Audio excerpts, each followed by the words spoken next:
Barchaning diqqat markazida bo'lib turgan va internet tarmoqlarida keng muhokamalarga sabab bo'layotgan Ozoda Nursaidovaning klipidagi fojiaviy yo'l transport hodisasi haqida 4 oy o'tib rasmiy ma'lumot berildi. Avvalroq O'zbekistonda xizmat ko'rsatgan artist Ozoda Nursaidovaning qo'shig'i uchun olingan suratga olish jarayonida aktrisa Sabrina Jabborovani avtomobil bosib ketgani, shundan so'ng u yordam so'rab post qoldirgani xabar qilinganda, mazkur holat ko'plab muhokamalarga sabab bo'lgandan so'ng 2024-yil 7-noyabrda sodir bo'lgan yo'l transport hodisasi haqida 11-mart kuni Toshkent shahar Ichki ishlar bo'limi boshqarmasi tomonidan rasmiy ma'lumot berildi. 2024-yilning 7-yanvar kuni soat taxminan 13larda Mirzo Ulug'bek tumani Yangi O'zbekiston ko'chasida joylashgan avtoturargohning birida haydovchi voyaga yetmagan 2008-yilda tug'ilgan Sepe Mercedes-Benz rusumli avtomashinada harakatlanib, 2 nafar piyodani 2003-yilda tug'ilgan JS va 2006-yilda tug'ilgan SHE urib yuborgan deyiladi rasmiy xabarda.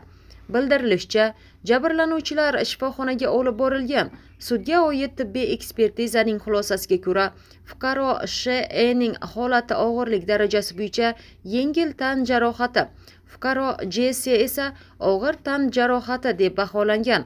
Mazkur holat yuzasidan O'zbekiston Respublikasi Jinoyat kodeksining 266-moddasi 1-qismi transport vositalari harakati yoki ulardan foydalanish xavfsizligi qoidalarini buzish bilan jinoyat ishi qo'zg'atilgan.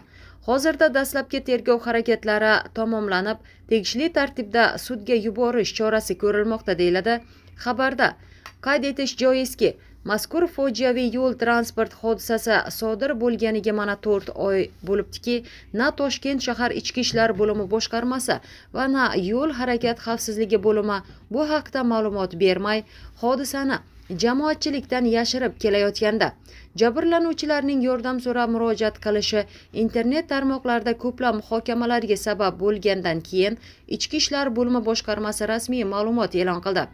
Eslatib o'tamiz, jabrlanuvchi aktrisaning murojaatida mashinaning g'ildiraklari uning ustidan 2 marotaba o'tib ketgani, voqea oqibatida tos suyagi singan, boshqa a'zolari og'ir jarohat olgani aytiladi.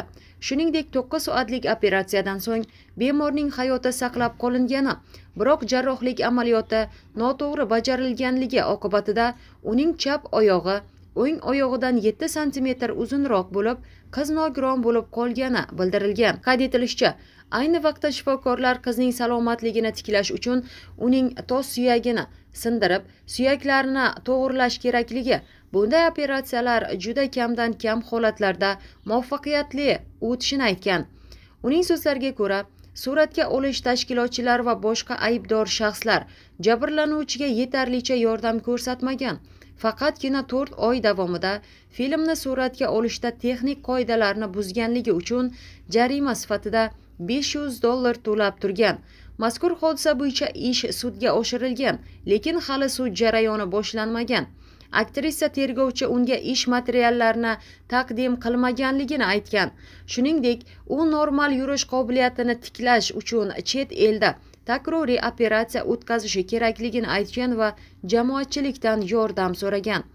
Oradan ko'p o'tmay, Ozoda Nursaidovaning o'sha klipda ishlangan ijodiy jamoa mazkur vaziyatga izoh berib, aktrisa va uning yaqinlari ulardan uy va mashina talab qilayotganligini aytib chiqishdi.